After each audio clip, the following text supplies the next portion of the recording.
Seven, 6, 5, 4, 3, 2, 1. You'll never have the sacred stone. Oh, this you crazy mother.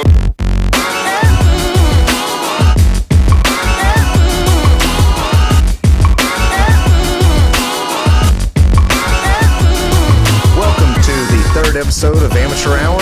I'm Cody Courts, the president of SETX FFL. Here with me is the vice president, Troy Maddox. Yep. And we are here to discuss flag football and other sundry topics. So in our first segment today, we'll go ahead and go over the games from last week, the turning points, since we're almost halfway through the season, and just hit the high notes and skip all the low notes. So the games this week, Troy, in the first game we had the 409 boys play against the Jack boys, with an S. And the score to that game was 409 boys 28 and the Jack boys 32. And at this point, I'll go ahead and give out a disclaimer. The formerly known as Jack Boys and then known as Loose Cannons are now known as the Jack Boys again. So the Jack Boys scored 32 points and the 409 boys scored 28 points. I watched the game. It was a really, really good game. The 409 boys came out on top first. I think they were leading by 2 touchdowns at some point. But the Jack Boys are so athletic.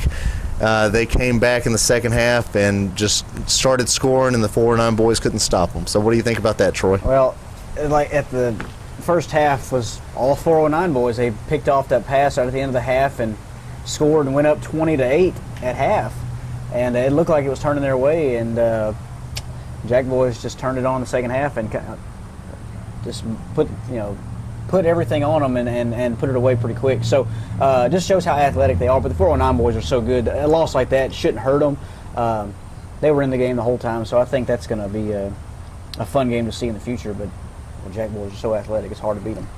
Well, the 409 boys played a really smart game, and they have a lot of really intelligent players, and you could see that by when Blanton Kraft intercepted the snap that was going down the line. You know, the Jack boys do that really quick thing where they'll snap the ball down the line to different players, and I think Blanton timed it right and got a touchdown off of it, so it was a really good play. All right, the second game last week was the Average Joes against the Jack Boys again, who were playing a doubleheader. The Average Joes scored 34 points, and the Jack Boys won with 38, so it was another close game for the Jack Boys. So were you able to watch that game? Yeah, I was actually one of the referees in that game there, and just the two athletic teams. I mean, Jack Boys got up on them pretty good. I think they had a couple touchdown lead, and the Average Joes picked off a pass, took it for a touchdown, and kind of got back in the game. Atterbury again just making plays on defense, and the quarterback for the Average Joes is making plays as well. And they're getting better, throwing deep balls, which you don't expect deep balls to get completed against the Jack Boys, but a few deep balls which turned the game around and made it a lot closer. And actually was a 4-point game. They picked off a ball at the end of the game, had a chance to go down and win it, but it was all for naught. The Jack Boys came out on top again. Yeah, I think the Average Joes are coming together and they're really figuring it out. I was told this week that the quarterback for the Average Joes, whose name is Caleb Berry, played quarterback for Lamar, and you could tell the guy can throw the ball. But 2 more things. The Jack Boys, once again, are unreal athletic, and Boosie makes moves I've never seen anyone make in my life. And the very last thought on that game was, and this goes out to Daniel Atterbury, we apologize that your pick 6 was not on the video, and I did tell you that we just didn't catch it. We actually did, but it was so filthy, it was obscene, and we couldn't put it on YouTube. So they censored it, and we're really sorry about that. So the next game for Week 4 was the Showstoppers playing the Outlaws. The Outlaws came up on top 40-28. Seems like a turning point game for me. It seems like Bruce, who will be our guest in the next segment, got together with his guys, and they really put it on the Showstoppers. They looked great. Even though the Showstoppers had Dilts back at quarterback, the Outlaws looked crisp. This is a rematch from the championship of the Fall League, and the Showstoppers came out on top in that one last time. This was, not that it's surprising, but just the amount of points put up. 40 points it's a big number to put up against the Showstoppers, and beating them pretty handily at the end there. Like I said, for the Showstoppers, Jacob Dilts came back and up and down. First pass of the game was an interception, but he kind of settled down and made some good reads and got down the field. But the Outlaws just Well, they just look crisp. They look great up and down the field. That's a good football team right there. Well, in the notable moments of that game, though, if there's a consolation, Walt Durham made a catch after he fell in a divot there in the end zone that was just awesome. So, shout out to Walt for that. Okay, so the next up game, we don't have to go into this one too much. It was the Herd playing the BMS Goats. The Herd won 24-14. I played in the game, and so did you, Troy. Yes. It was, the Goats looked a little better. I mean, they had to pick up a couple of guys, but their core guys still played pretty well. I mean, they're starting to get a little bit better at it, and we did okay. Our team was average, I would say. But we're starting to call our plays again and getting a little bit better. Yeah, we're 3-1 on the season. It doesn't feel like we're 3-1, but it helps to get those early victories to kind of get you into a playoff push. We started running more things offensively like we haven't done in the past few weeks, but we're starting to pick things up, and hopefully that will lead to more confidence as we continue on through the season. We got a pretty tough schedule coming up, so hopefully this will help us, give us some confidence. Okay, at the 4 p.m. game, we had the squad play the Punishers. I thought this was going to be a really good game, and I didn't actually see it live. I had to watch it on the video. When I saw the score, I thought, well, it seems like the squad just sort of ran away with it. But when I watched the video, the Punishers had it in control for a really long time, even though they only scored 6 points. But, drop passes, a pick six, some interceptions at just the very wrong time will just kill you, and that's exactly what killed them. The squad's one of those things. Like I said, they've been together for a few seasons now, and they've got some really good athletes, and they can make plays. They'll make you miss on a play that should only gain a yard, and then they gain 50 on it. So they're a good football team. The Punishers are still putting it together. They've got some really good athletes, so they're going to be a pretty good team in the coming weeks, and then of course the coming seasons as long as they keep it together. So losses like that hurt, but I think that's a good football team. I would say 20 points of that difference was due to 2 years of playing flag football against a team who's only been together for 3/4 of a year or less. All right, our next game up was the 5 p.m. game. It was the Expendables versus the Spartans. For me, this is the most surprising game of the week and the most entertaining game of the week. The Expendables look great. They are the best winless team I've probably ever seen going through 4 weeks of any season. Kyle Spinks played quarterback this week for the most part, and the guy is just a true athlete. The game came down to the very last possession for the Spartans, and the very last play, Tootie threw a touchdown in the back of the end zone, and they scored. Man, great game, 33-30. The Spartans came out with the win at the very end. The Spartans are such a good football team.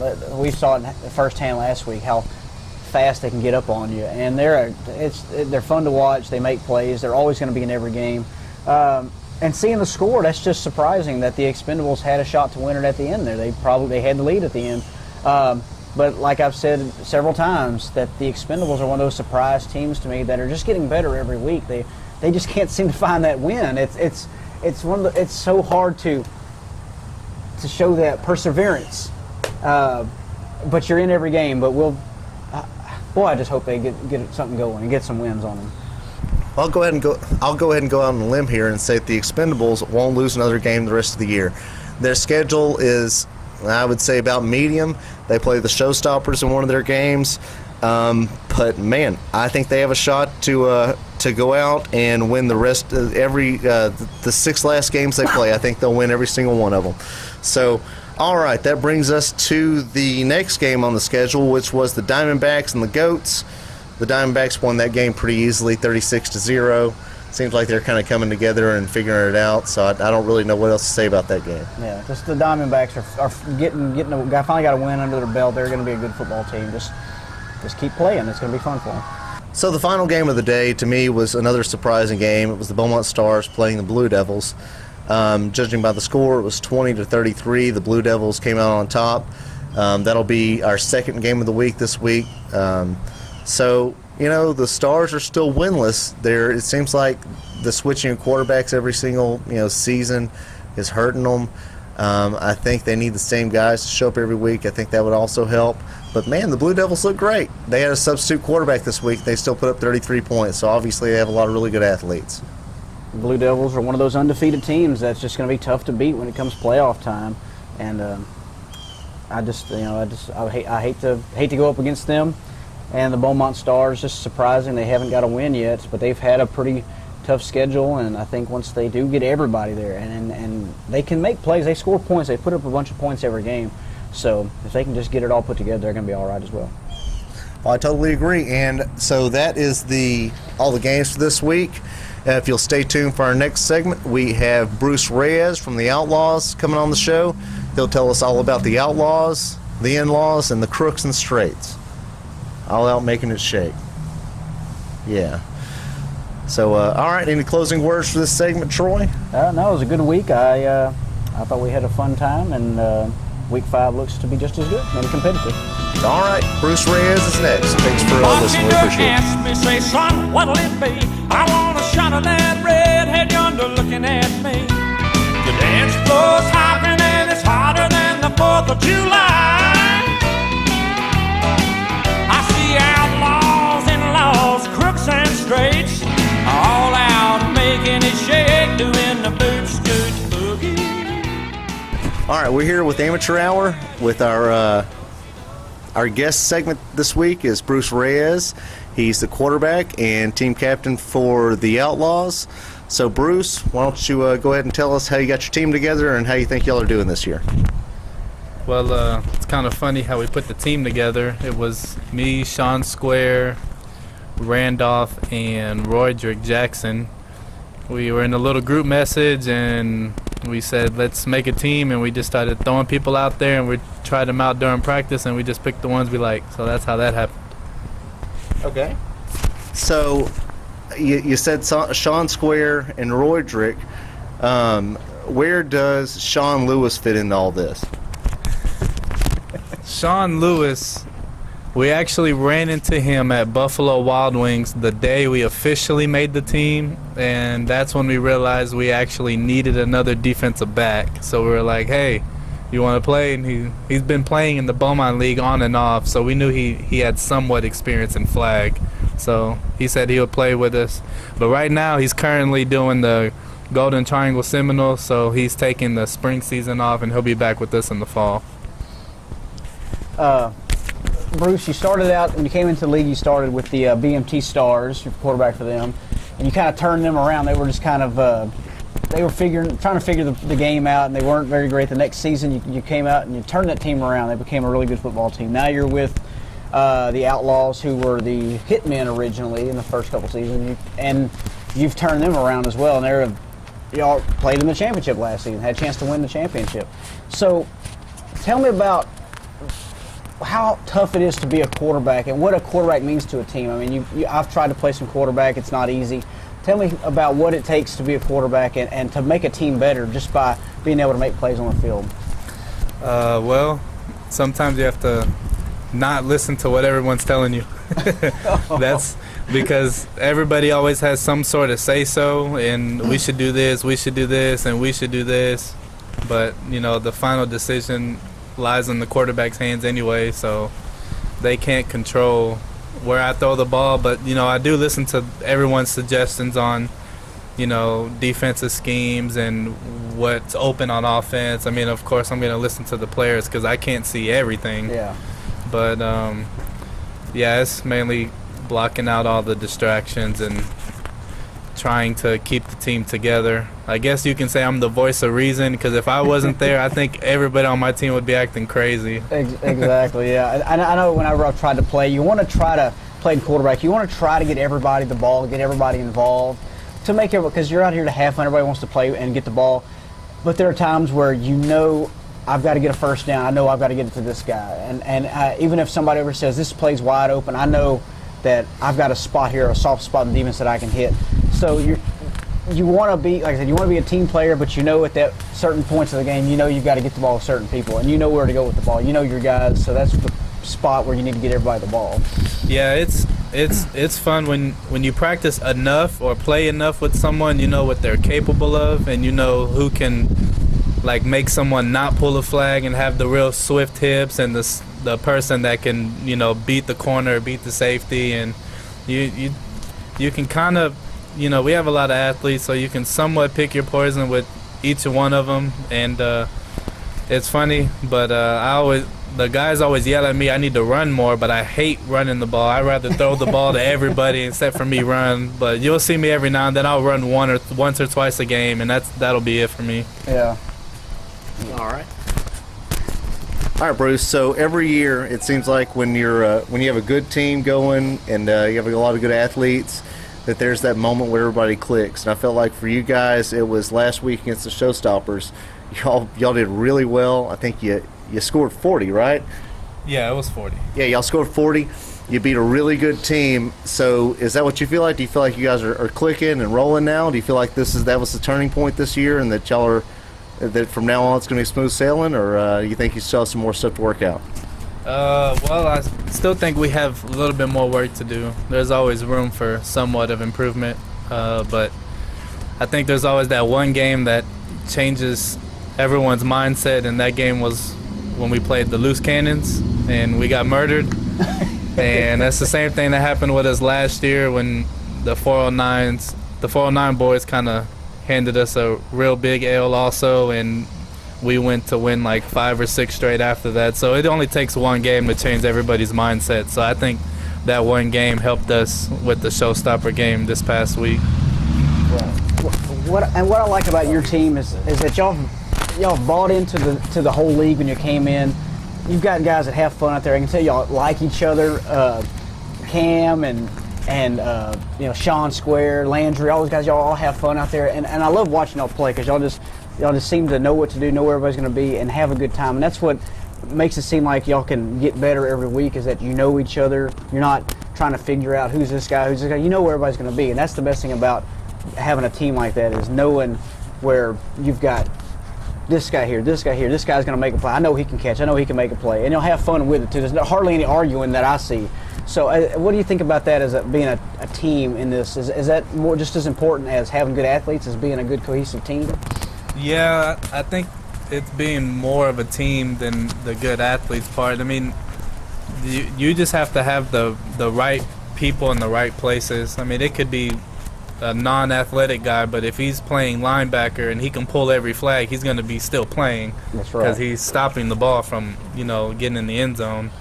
But it's all about, the chemistry of the team. And we've shuffled a lot of people around. I mean, our first week, we only had 7 people, and we still managed to get 1 win out of the 2 games. But, yeah, it's just everybody trusting each other. Everybody knows most of our people can play both ways, but we trust the people that we put on offense or defensive side of the ball, so it helps out a lot.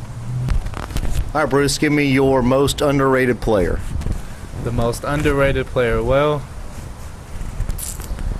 that's a hard decision because we have 3 new players that are playing with us this year, and they've only played in 1 game, so I'm not quite sure what they're actually capable of. But I would honestly say, and this guy's improved a lot, is David Johnson. He's our center, if it's not John. And he also rushed for us against the Showstoppers. And that guy does not stop for nothing. He will run and run and run. He's a CrossFit guy, so he's in 100% shape. It's crazy. That's awesome. All right, Bruce. I know that this week you guys have your Call Your Shot game where you pick a team that you really want to beat really badly. Yeah. You just want to destroy somebody, pick somebody to beat. So why don't you go ahead and tell us who you picked to play in your Call Your Shot game, and tell us how you think that's going to go. Well, when I noticed, I was looking for a team that we didn't have scheduled, and I saw the Herd was one, so I thought I would ask to see if it was okay, if you guys wouldn't mind playing us. I think I've played y'all every year, and y'all beat me bad the first 2 times we played you. But yeah, it's going to be a good game, honestly, because we're still trying to figure out who we really are. We've only been a team for a year, so it'll be fun. All right, Bruce. Do you have any shout-outs? Anybody you want to say hi to? Any predictions or anything else you want to say? No shout-outs or any predictions. I just hope that we make the playoffs this year, seeing that we're in a pretty tough conference. And that's pretty much it.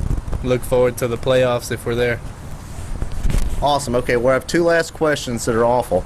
But the first question is, and you can answer one of the two or both or none if you choose to. The first question is, what is John Landry's secret to his hair? And how does he keep it like that the entire time he's playing football? I wonder if he doesn't sweat or just like what happens.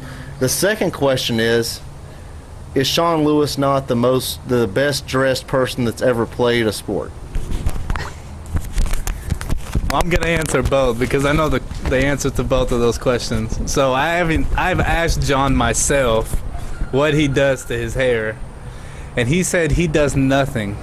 He said he just gets up out of bed and just pats it a little bit, and that's all he does. He goes about his day. And he doesn't sweat because he told me himself that he uses his hair as shade so it keeps him cool, which I thought was pretty funny. He's too cool. That's too And cool. Sean Lewis he's a different character. He's the only person I know that would really wear football pants out there on the flag game, and he had pads inside the pants, so I thought that was pretty funny. But yeah, when he comes back, you'll see he never takes those shades off.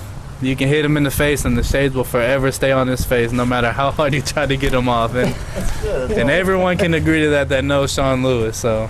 That's good. Well, Sean, to me, he dresses like a combination of a professional poker player and an outside linebacker. So, Bruce, we appreciate you. We appreciate you being on, and look forward to seeing you Sunday. Thank you very much. Thanks, man.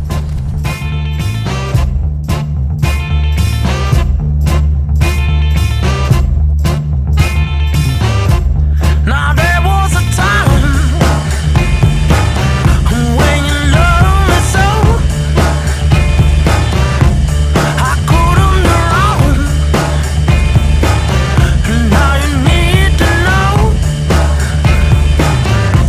See, Welcome back to Amateur Hour. I'm Cody, the president of the Southeast Texas Flag Football League. And with me is Troy, as always, the vice president of Southeast Texas Flag Football League. We're going to finish out today's show with more of an uplifting theme than we usually do, even though we're always so saccharine sweet anyway. We're going to talk about perseverance and why, if your flag football team is at this point 0 and forever, you should keep on trucking and keep on playing and keep on trying. So, Troy, have you ever been on a team that wasn't doing so well? Well, the first team that I was on, the Cones, we had a few seasons where we weren't very good. We have a few wins here and there. One season that we started off 0-3, and it just looked like we were going to have another bad season. We were just going to whatever. We decided to change up some things, run the ball a little more, run some option. We ended up winning the rest of the games. Ended up winning the championship for our first championship. That was many, many years ago. But it just shows that you have a good mindset and you can put things together throughout the season and you can win. It's not easy, but it is fun once it does happen. Didn't you guys have a guy that would bring out a bottle of hot beer every Sunday and drink it before the game? Well, our captain of our team, Glenn Sellers, he was a fiery fella, and when it was cold out, he would love to have a nice warm beer to keep him warm on the inside. He was a character. Yeah, he sure was. He didn't have a chin, but he did have an Adam's apple, which was sort of a lower chin. Well, anyway, I played for about 1 million terrible teams, and the low point in my flag football playing career was when I played with a team called the Playboys. We played against a team of Coast Guard people. Their middle linebacker was a female, and this was not Serena Williams. This was more like, like Betty White playing middle linebacker or some dead woman. But they beat us 6-0. They beat us on an interception pick six that was thrown to some guy in a wheelchair. So, that was the low point of my flag football career. And it wasn't just a wheelchair-only game. And he wasn't even, disabled. He was just in a wheelchair for fun. But that was the low point of my flag football career. I know that we've been playing on the herd that, things have been rocky every now and then. But what are some of your examples of why things go south on flag football teams? Well, in my experience with not just my team, but seeing other teams that have bad seasons or bad stretch of games, is that a lot of times it has to do with people not showing up. You have a trouble with people showing up, not getting there, not having enough people to play, or just not having the same people every week.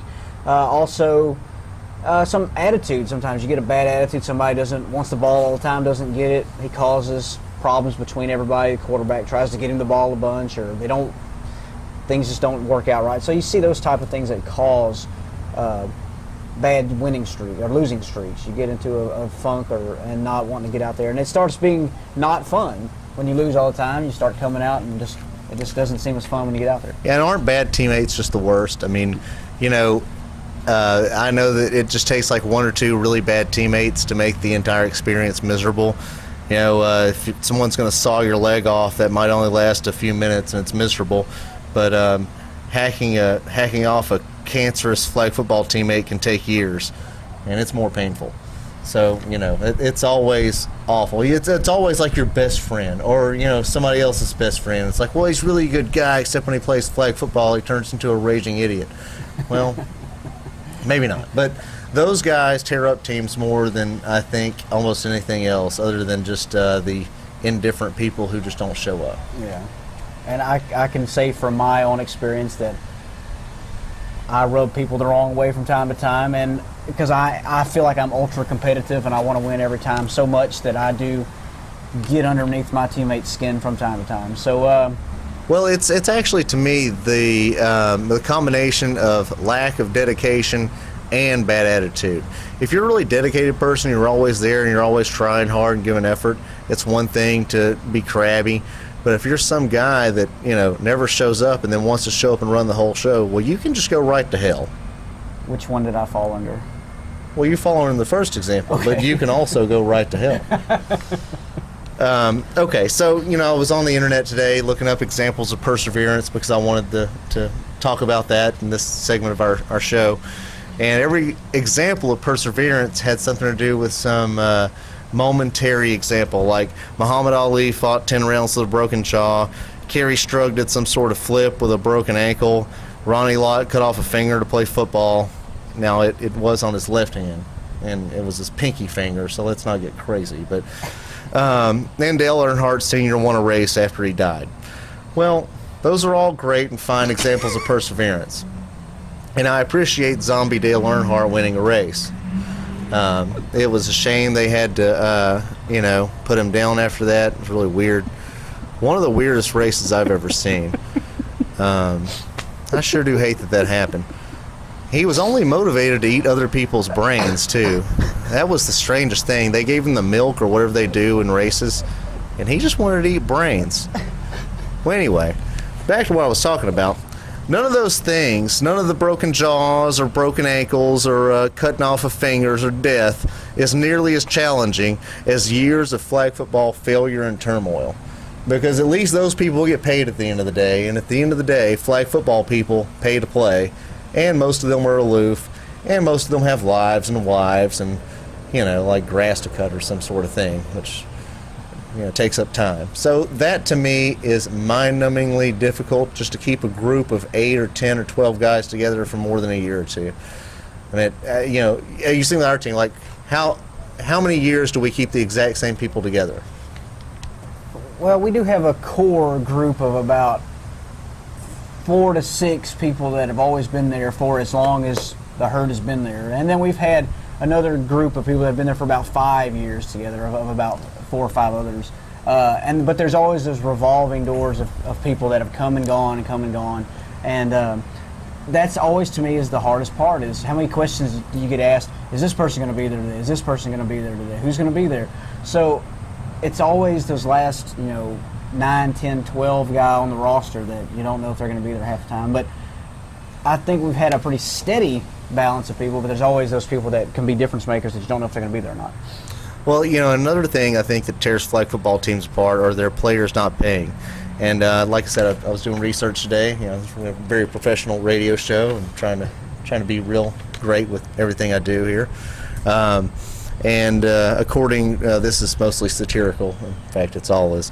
But according to Bankrate.com, once again satirical, running a flag football team is the number 4 of the 10 causes of debt right now in the United States, and it's right between gambling addiction and divorce. So, even Bankrate.com, satirical, this is not real, knows that flag football debt is a problem. I mean, these team captains pay tens of dollars a year to keep their teams afloat, and most of these guys, live on picking up change off the side of the road, and they're transients. That's the only way you can be a flag football team captain. And then the ref fee. It's the ref fee. Exorbitant. Yeah, well, it's always amazing to me, with our team, I'm joking about most of this stuff, but with our team and a lot of other teams, I'll tell them how much the entry fee is, and they'll be like, oh my God, $40 a person or however much. Like, you pay $200 to play in a fantasy football league where you get drunk to draft people you don't know. And then you don't get to do anything after the 4th week, and Adrian Peterson whips some child, and you're done for the year. So, to me it's worth it, and I feel the pain of all the flag football team captains out there paying their team's way. But it's all worth it at the end of the day. It's a good time, and we all enjoy it. PayPal's a pretty cool thing. I suggest y'all trying that out. All right, the next thing I have on the list of things that tear flag football teams apart and things you have to overcome is that everyone wants to play quarterback. More people want to play quarterback in flag football than any other position, which isn't a really extremely great analogy, but it's true. Everybody comes out, especially teams that have never played before. There's always that guy that's the athlete that wants to play quarterback, and there's that. I don't know if I'm going to get this right or not. I think it was Mike Tyson that says everybody has a plan until they get punched in the mouth. And playing quarterback, you think you can go out there and just be an athlete and make plays and throw the ball and do this and that until you get that rush on you and throw 2 or 3 picks in a row, and it becomes almost impossible to play quarterback at that point. Yep. So that can tear teams apart. So everybody yells at the quarterback, especially the guy that's trying hard to make plays, and it's a tough position. Well, they all look a lot, the people that want to play quarterback that can't really do it look a lot more like Uncle Rico than Joe Montana to me. So, if you want to go get your van out in the desert and throw in handed passes to nobody with your VHS camcorder, go ahead. But flag football is a little bit harder than that. Yeah. All right. The next problem is, you touched on this. You said attitudes and egos and things like that. Everybody wants the ball, but there's only one football on the field the whole time. And you go back to these huddles, and it's like, well, I'm open up. Well, if everyone's open, then there's no one playing defense. And unless it's a team full of Dale Earnhardt seniors that are dead, that are ghosts, then none of you are probably open. You're probably just standing there waving your arms. There's probably somebody standing behind you. So that's an ego problem. Everybody thinks they can play safety too. You'll have a guy that runs a 7-flat 40 that thinks he can run down Boosie, and then he doesn't, and he blames it on somebody else. And it's just very frustrating. So I think that really hurts teams as well. And that was one thing that Bruce mentioned just a few minutes ago, is that about trying to get the ball to people. He knows, you can tell me all day long that you're wide open, but at the end of the day, I'm the quarterback, and I'm going to get the ball to the person that I see is open. And especially with him being a pretty good, accurate quarterback, he does that pretty well. So that is a problem. There's always that one guy that doesn't get the ball in the first half of the game and quits at halftime and freaks out and rips his jersey off and jumps in his truck and speeds off, blaring cuss words at everybody. We once had a guy that threw his cleats at his back glass and cracked the back glass because he was so mad that he didn't play quarterback. Since that's that's very legitimate. Okay, do you have anything else about perseverance and what these people need to overcome, how they can overcome it, how can we overcome all these terrible examples of flag football folk? It seems like it's an uphill battle the whole time. Getting the first win is always a game changer. If you can get that first win somehow, just make plays and pull a few flags and make people miss, that first win always changes your mentality. And you see teams that do get their first win, how excited they get. It makes it more fun. So that's the one thing, is just keep plugging away. You're going to get that win, and it's going to be all worth it in the end. So I don't have there's no formula for perseverance or how to get out of that 0-2 I wouldn't forever slide, but you've got to just keep going at it. If you're having fun, it's going to be fun. Just do what you got to do, and then of course once you get that first win, you get all the groupies too. So it just turns into a fun fest after The that. groupies will make a cold night warm. And that's what we all want here in Southeast Texas, where it's already warm. But all right, so I agree with you on some level, but on another level, I think there is an answer. Find yourself a freaking quarterback. If those teams will just find a quarterback, a really good quarterback will make a really sorry team play really well. So Romo's available right now, I think. Jay Cutler's available still. Johnny Manziel could play flag football quarterback really well. Thank you. Now, if this you is get his league. This is perfect. if you get Johnny Manziel enough cocaine and groupies, like we just said, that guy will play quarterback like no one's business. Now, I'm just joking. That's satirical. I don't know that Johnny Manziel does cocaine. Yeah, he probably does. I think he does groupies. Yeah, probably both. Probably does cocaine with groupies. Yeah. All right, so I think the formula, though, really for flag football is find a quarterback. Now, that's sort of like saying the formula for curing AIDS is not getting it. So, good luck. We've been fortunate enough to have a couple of good quarterbacks over the years. I mean, the Beaumont Stars now seem like they have somebody, but the following message I have for the Expendables out there, the Stars, the Diamondbacks, the BMS Goats, all of you flag football folk that are, on the losing end of the stick every week, and you keep trying and you don't know what else to do. I have first a small quote from my very favorite poem. Be still, sad heart, and cease repining. Behind the clouds, the sun's still shining. Which is not really good for a flag football podcast, but I like that poem. Also, go ahead. Getting a quarterback, and the one word that I have is practice. Oh, yeah, practice is pretty key. But, another thought is, rest assured, if you're able to Andy Dufresne your team's way through the septic system of flag football losses, team mutinies, and crippling debt, it's all worth it. I know it sounds silly, but when we finally won, really won, it was one of the best feelings of my entire life, and I really mean that. I agree wholeheartedly. Well, that's all we have for you this week on Amateur Hour. We thank you for listening, and make sure to bring the kids out this week to the game. It's Fill the Stands with Fans. The team with the most fans in the stands gets a $100 gift certificate from SETX FFL. Bonus points will be issued for team gear and signs and things like that. Also, we'll have a face painter there, so make sure to go get your face painted. It's $5 a face.